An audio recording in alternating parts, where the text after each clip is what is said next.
I'm going to do a quick poll question right after this slide. And so if you haven't done those on Zoom before, you just engage with them right on the webinar screen. Questions and comments you can put into the Q&A feature. That's going to be the easiest way for me to keep track of them at the end. You can hold your questions to the end, or you can put them in as we go. You can also use the chat, and I'll do my best to keep track of them. And as always, we appreciate your feedback, any feedback that you have about this webinar or future webinars that you would like to hear. We always enjoy hearing about it at CSN. So that being said, let me pull up the poll. Okay, you should be seeing 4 questions on your screen.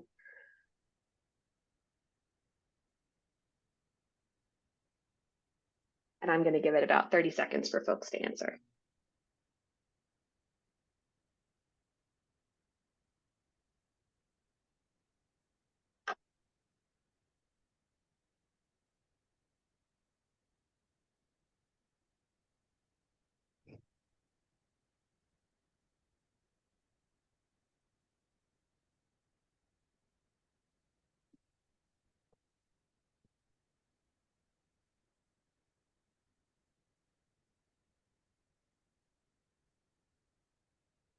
Great. And Heather and Wendy, are you able to see these answers as they're coming in?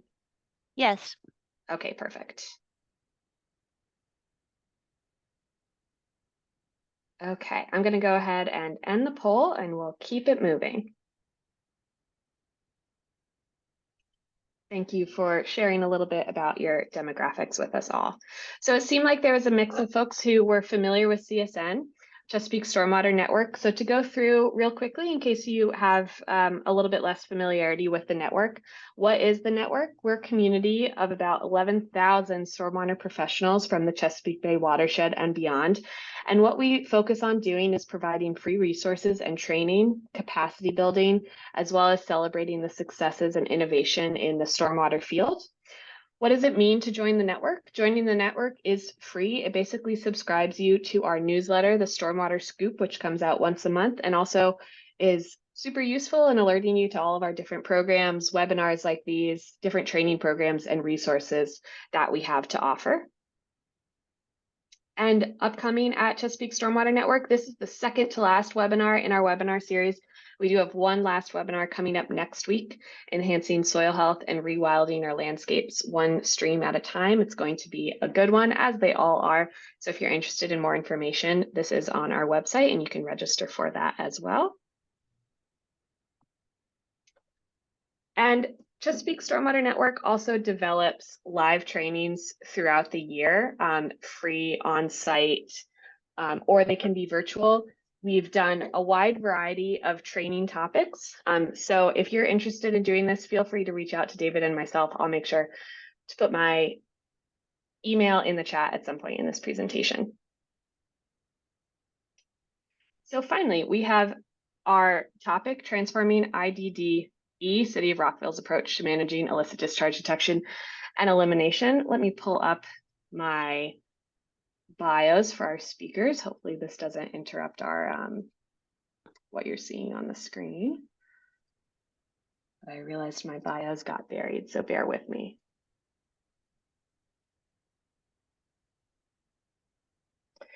So Wendy Blackman is an environmental compliance inspector with the City of Rockville. She has been working with the city for 10 years and enjoys seeing behavior change with commercial businesses. Prior to working for the city, Ms. Blackman worked in consulting, where she developed air quality policies and prepared environmental impact reports to comply with the California Environmental Quality Act.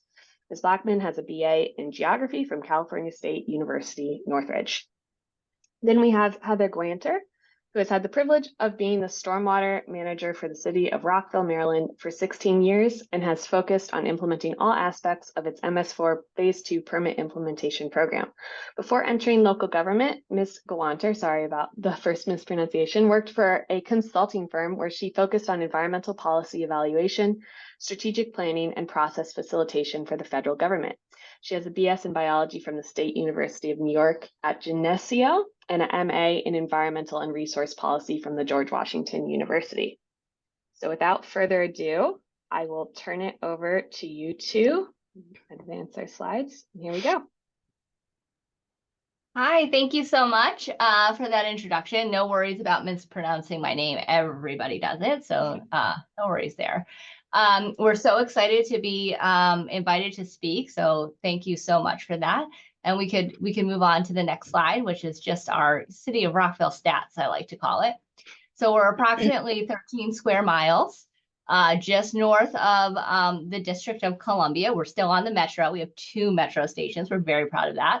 We have 3 main watersheds. We're at the headwaters of all of our watersheds. We are approximately 35% impervious surface. We're mainly built out.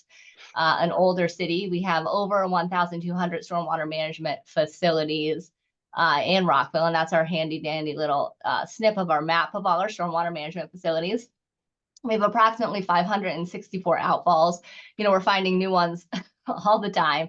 And we are an NPDES Phase II MS4 permittee. Next slide, please. So why transform from the traditional IDDE program? You know, why was that important to us? So first and foremost, hopefully everybody on this call knows what IDDE is, or illicit discharge detection and elimination. This is really finding pollution and tracking it back to its source and eliminating it. And it's one of the 6 minimum control measures of our Phase II general permit from Maryland. I believe it's one of the control measures in any, MS4 permit. And traditionally, how people implement, sorry, wow. I don't know if it's allergen weather all over where everybody was, but they're pretty bad here right now. Traditional IDDE programs, you know, follow that wonderful textbook that the Center for Watershed Protection put out, I think in the late 90s, early 2000s, which you go to the outfall, you see if there's any evidence of a discharge, and you track it back. And we've been, faithfully implementing that program for years, and we found that it really wasn't effective for us. If there's a discharge in our stream, we hear about it from our residents. And that act of dry weather inspection over 6 years, we found maybe 3 legitimate IDDE events.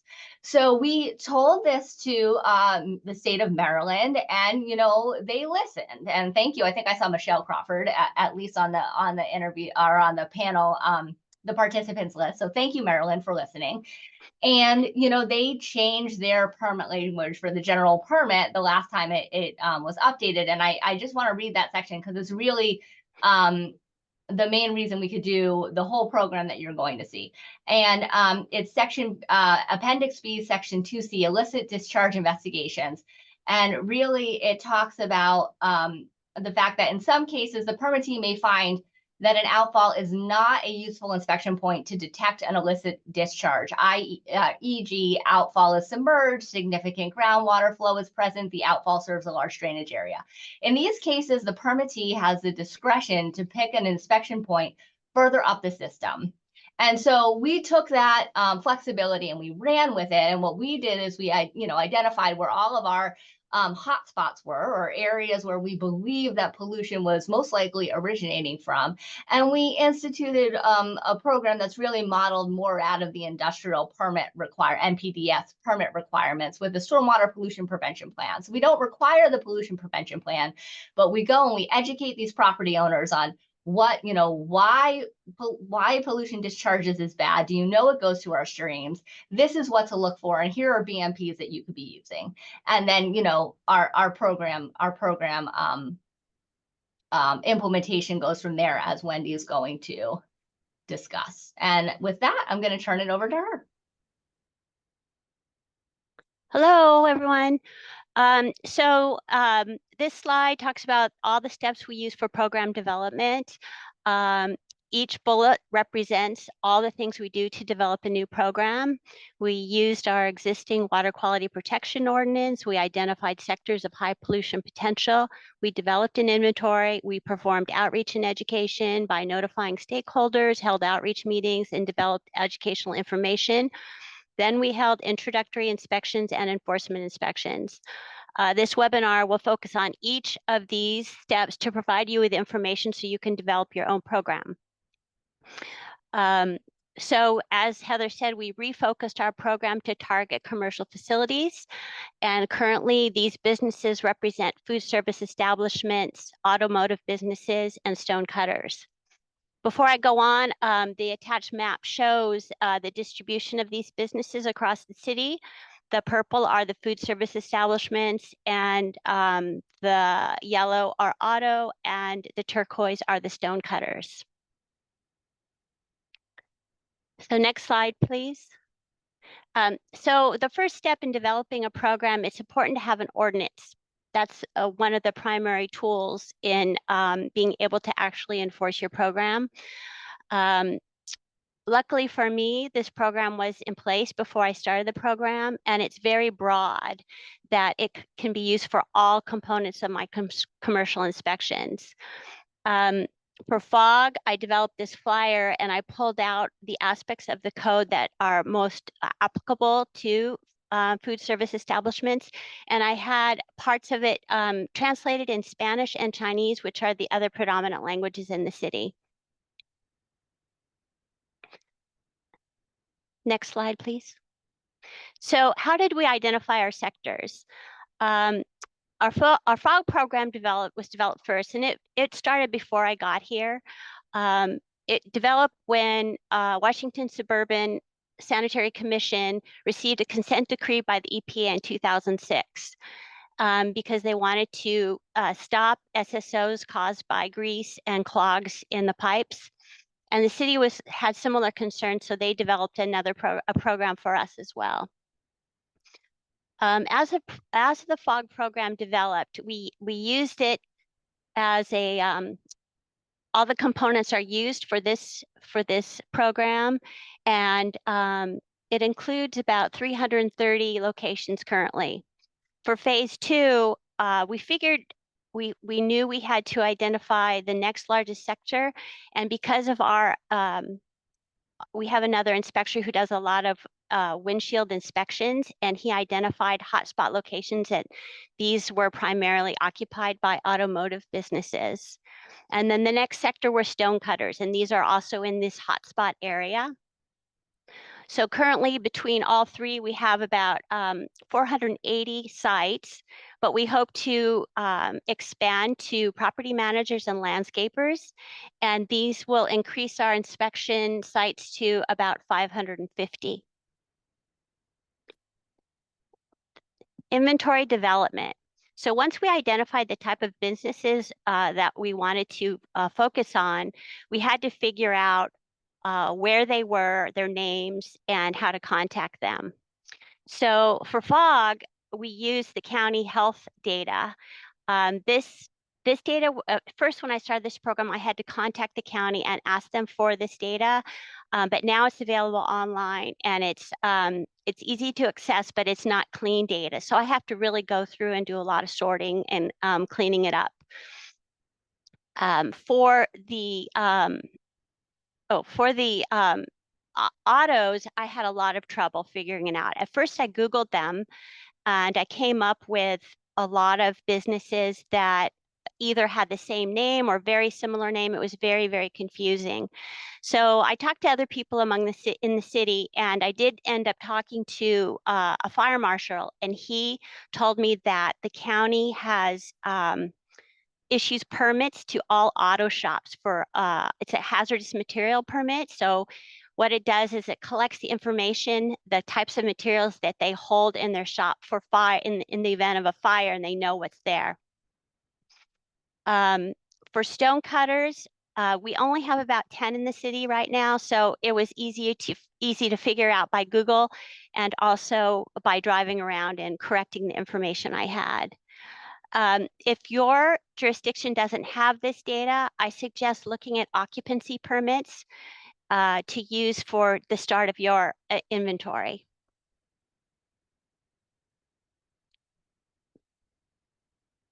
So inventory maintenance. Once you have your data, you'd really have to maintain it. I spend a lot of time reading food blogs and local news blogs to figure out what businesses are open and closed. and I have to use Excel to track everything. The city does not have an asset management software, so I use Excel tracking sheets for all the for everything that I do. Hopefully one day we'll have an asset management system, and this system that I currently use is easily transferable to that.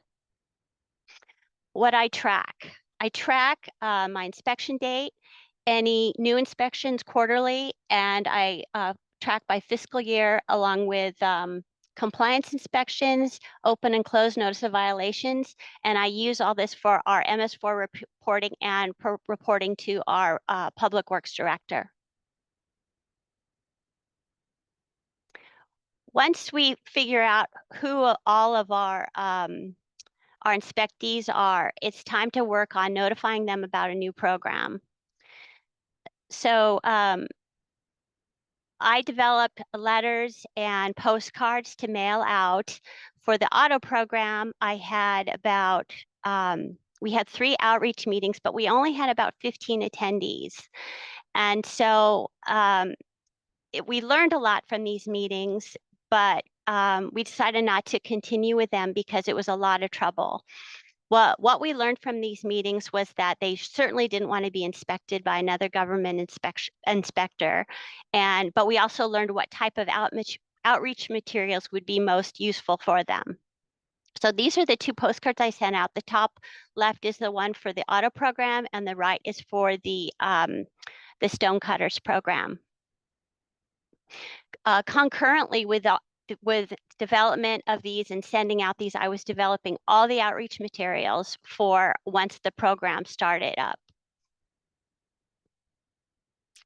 So I develop outreach materials for each sector, specific to their needs, and they can be all different types. They can be letters, pamphlets, flyers, and posters. When I first start to figure out what type of outreach materials to develop, I Google sort of the sector name and housekeeping. And then I get a lot of images that can be used for the outreach materials and what other jurisdictions have done. At the first introductory inspections, we introduce ourselves. We do a program interview, we discuss why we're there, we distribute outreach materials, we collect contact information, we take pictures of the site, and we note any corrections and things to watch out for. And this in particular, we discuss with the manager on duty and tell them this is what we're looking for so that they understand what we're doing. I also bring someone out with me the first couple of times until I feel comfortable. I'd like to go back to that other slide first. I'd like to note that at the first introductory inspections, I do fill out an inspection report and I take pictures, and all of this is included because this is sort of the beginning of the paperwork that I use forevermore at that site, and it's used for enforcement later on to track how they're doing. Okay, the next. So inspection reports. I develop inspection reports for each sector, and they're fillable PDFs. And the reason I do that, again, is because we don't have an asset management system. And because once I fill it out, I can email it to the inspectee. And this gives them a nice record and directions to follow as to what I can look for in the future. If I don't have an email address, I do, if it bounces back, I do mail out the hard copy. So for fog inspections, this is what I look for. I always check to make sure the contact information is correct each time. I collect the type of facility, the fixture counts in the kitchen, the type of grease trap, the frequency of cleaning, and the grease dumpster. I also, the findings is what is on the site, and I always take pictures of the interior of the grease trap and the used grease dumpster on the outside if it looks really bad. So the next picture are some of the bad things I see for food service establishments. I'm only going to really talk about the outside events here because fog in general is more investigatory in nature, and that goes beyond the scope of this webinar. But in terms of outside maintenance, I look at the grease dumpster and note where it's placed. I want to make sure it's not placed near a storm drain inlet. I want to make sure that the grease is dumped in a tidy fashion. And I also look to see if there's a lot of grease encrusted on the top of the grease trap. On the slide, you can tell on the one on the right, it's full of gunk. I ask them and I tell them to clean it up using a putty knife and a damp rag. I tell them not to tell their purveyor because the purveyor is just going to power wash it, and that defeats the whole purpose. So for auto body, I do the same thing. I collect the contact information, the business activities on the site. I want to know what kind of business it is because that's going to dictate sort of the BMPs that I'm looking for and the type of pollution that's commonly emitted. And then the site observations. And then the notes are the corrections that I want them to make, and I always take pictures. The outside activities for I'm mostly concerned with outside activities. When I first started this auto inspection program, I made sure that all of the trench drains inside the shops were not connected to storm drains. And that now that I know that they're all connected to oil grit separators or sanitary sewers, I don't really care about what's happening on the inside. So the outside areas, I want to make sure that batteries, brake pads, engines, oil filters, coolant, petroleum containers, and paint are all stored inside. At the beginning of this program, I was kind of not so strict about it, but now I am because if you're not there watching them, they're going to fall back to bad behavior. So for auto businesses, these are some of the compliance issues I see that are a problem. The used container on the top left, this is poor dumping of the used oil. I see barrels that leak. I see parts left outside, parts that can leak, as I discussed in the previous slides, and a lot of trash. I ask that they perform all work that contains fluid inside. I don't want to see it outside at all. And I make sure that they have spill kits or some sort of absorbent that they can use in the event there's a spill. I pay particular attention to what's going on around storm drains. If there's trash, I ask them to move it or dispose of it. And the other big issue that we have is washing. They love to wash outside. So I ask them that I tell them washing outside is not permitted. And that gives me a lot of pushback. Okay, so for stone cutters, again, it's the same order. The contact information, the business activities, and the site observations. The biggest issue with stone cutters is keeping their stone fine and stone flurry within the interior of their shop. And on the next slide, you can see some of the issues I've seen. One is the slurry discharge into our local stream, or they power wash the interior of their shop and then it goes into the storm drain. Another big challenge is the stone fine leaking out of the dumpster. This is a problem. I've looked into them placing liners inside the dumpsters to prevent this from happening, but they don't want to do that because then the collector of the dumpster pays them a fine if there is a liner. Another issue is tracking outside of the shop. So to combat these issues, I ask them to sweep their sites weekly. So enforcement inspections. Introductory inspections that we talked about is just purely an introduction. There's no enforcement. It just gives them the heads up of what we're going to do. For enforcement inspections, there's no appointment made. It's random. I never go at the same time. I arrive and I introduce myself. I ask about the type of work and where it's performed. As I said, outside inspections for auto and stone only. And I look for barrels, parts, spills, and general housekeeping. So if I do see that there's a correction, and it's not a big correction, it's not complicated, I issue a notice of violation in the field. This is a fillable PDF, and it can be emailed along with the inspection report. And I have all the code violations in boxes so I can easily check it off and fill it out very quickly. And the same with most common issues in a compliance plan. These are just checked off, and I have in the PDF the days that they're required to fix their problems.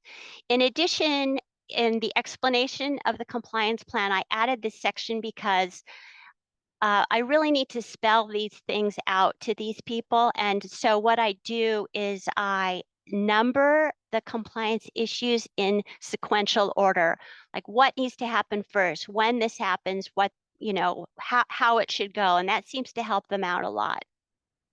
Here, I'd like to note that our notice of violations are administrative and not citation or not municipal, so we don't issue citations.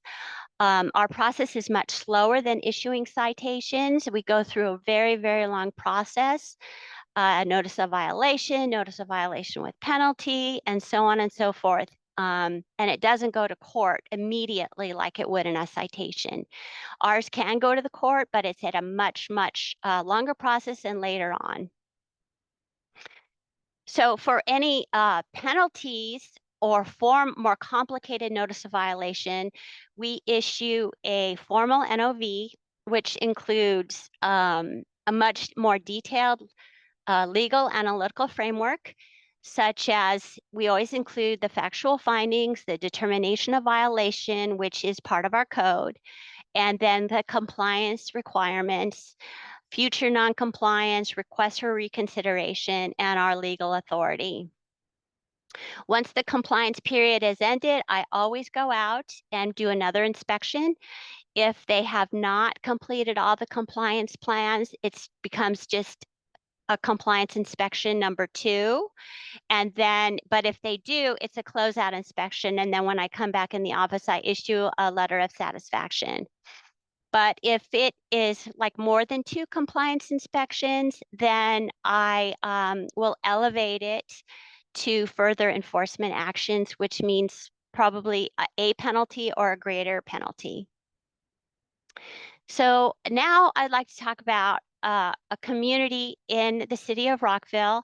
This is mostly light industrial that's primarily comprised of auto businesses. And they're in very tight quarters. There's just small bays, and there's not a lot of place to put things. When I first started this program, this is what it looked like. It was just trash and barrels and just all kinds of stuff everywhere. It was very overwhelming. There's about 40 businesses within this condo association.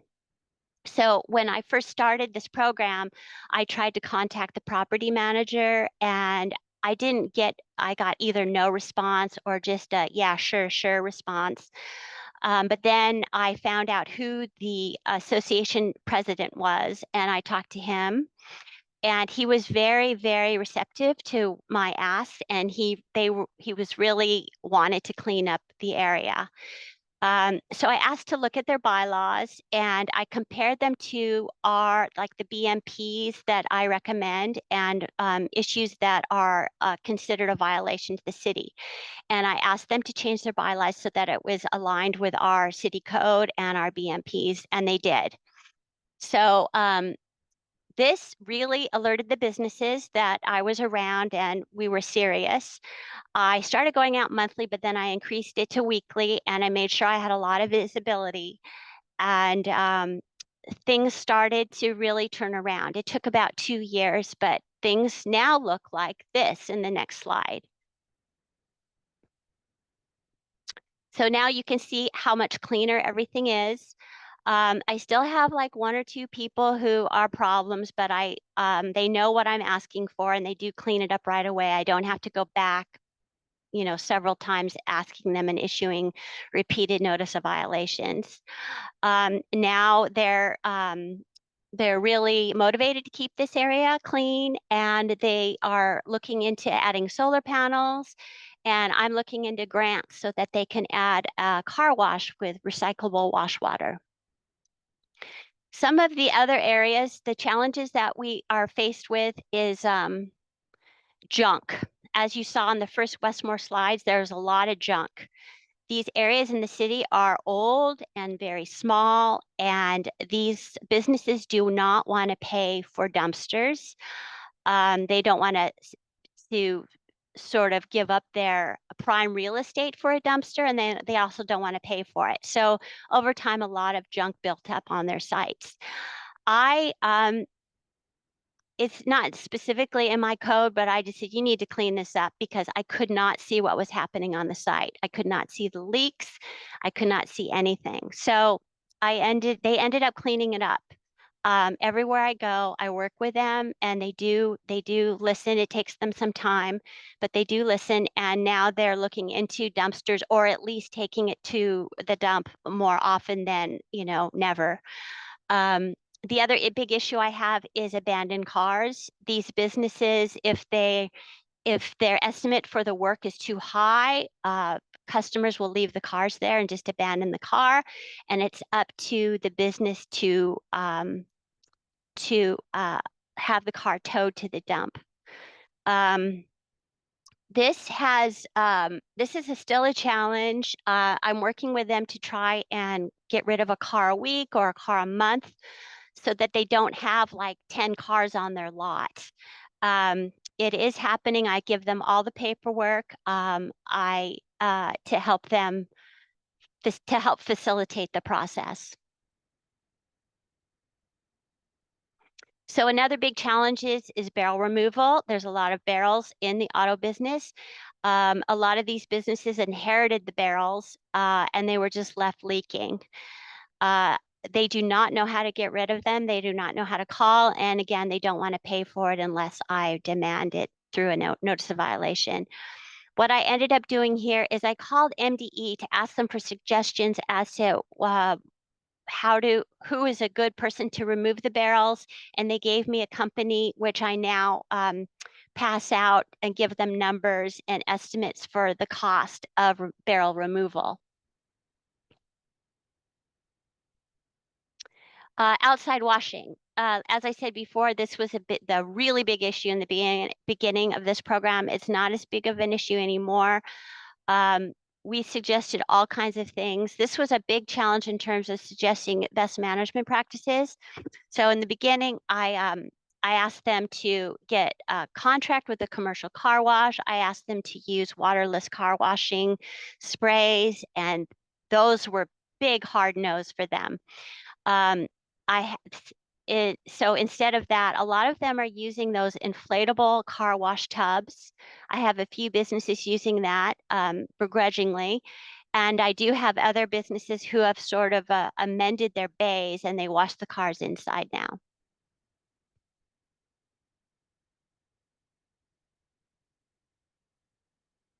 Okay, Heather.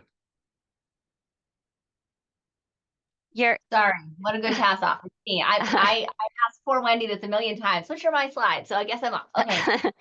So, right, we obviously had overall programmatic, challenges. So first and foremost, the types of inspections that Wendy has described are very varied. She didn't even get into the real nitty-gritty of a fats, oils, and grease or fog inspection, which is mainly inside. And again, it's in our stormwater program, just so you know, because helping reduce the fog going down the drain will help reduce sanitary sewer overflows.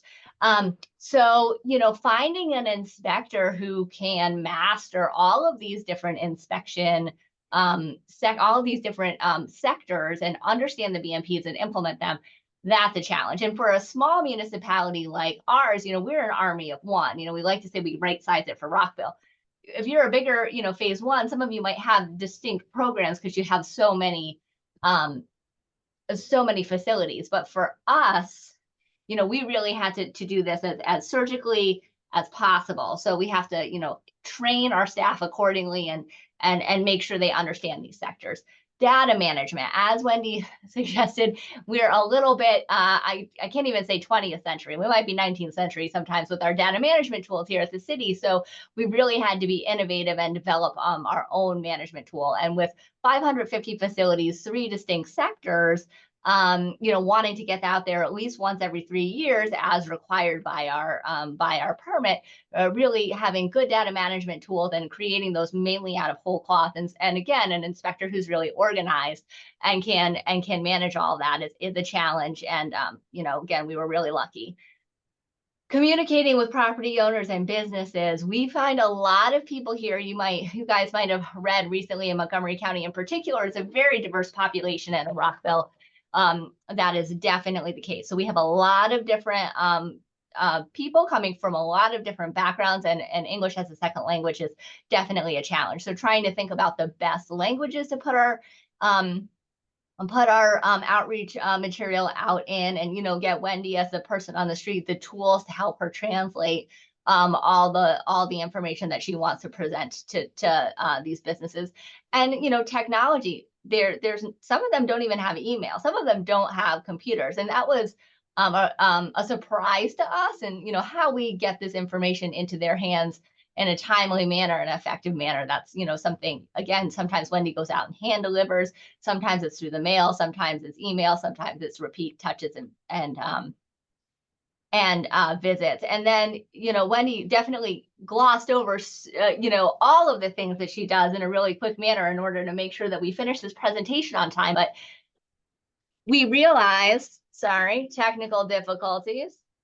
We realized that these people, just the practitioners of these businesses, do not know what best management practices that there are at their disposal to do their work, and not, we certainly don't want to get in the way of our businesses doing the business that they're trying to do. We want them to be as successful as possible, but also eliminate the pollution running off of the site. So, Wendy did an amazing job really identifying those best management practices, and then really helping teach them and transfer them to this population. And this isn't super sexy, so we really had to go out and find those and amass those and be innovative and thoughtful about what we were suggesting when. And doing that, we decided to take on some of this onus and be a little bit more prescriptive. We're going to work with you, and we're going to be okay giving you advice and telling you what to do, which, is a different, usually it's more like means and methods, up to you. You guys, take care of it, but this is what we need at the end. And we decided that that was not going to be effective for this population. Next slide, please.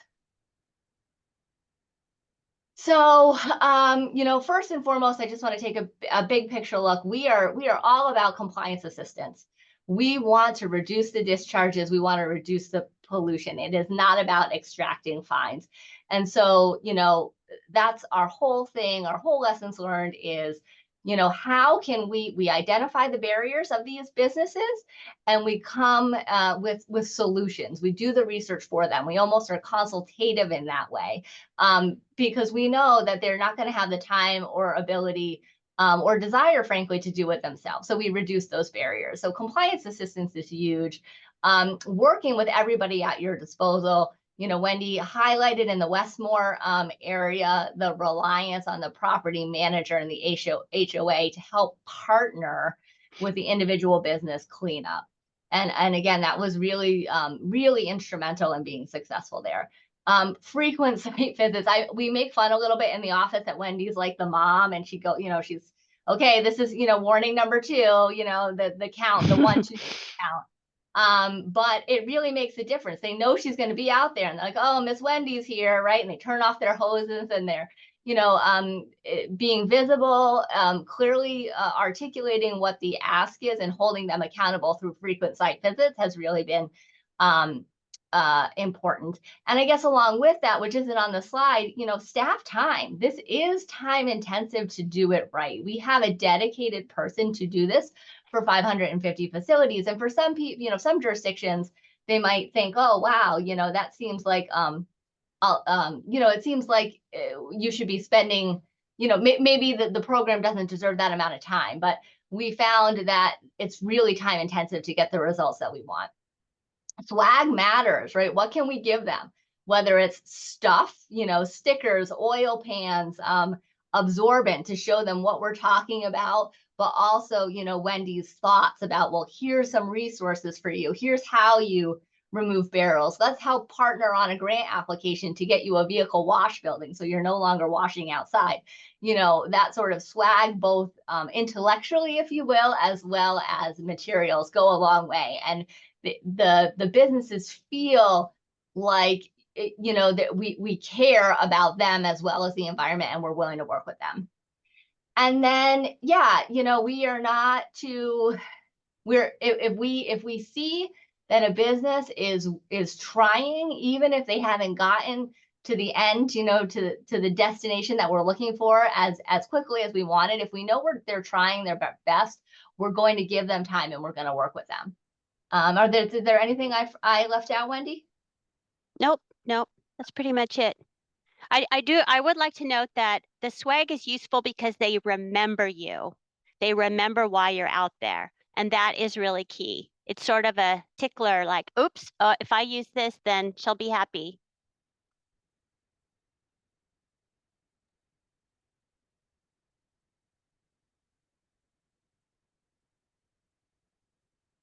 All right, any final words before we move into questions?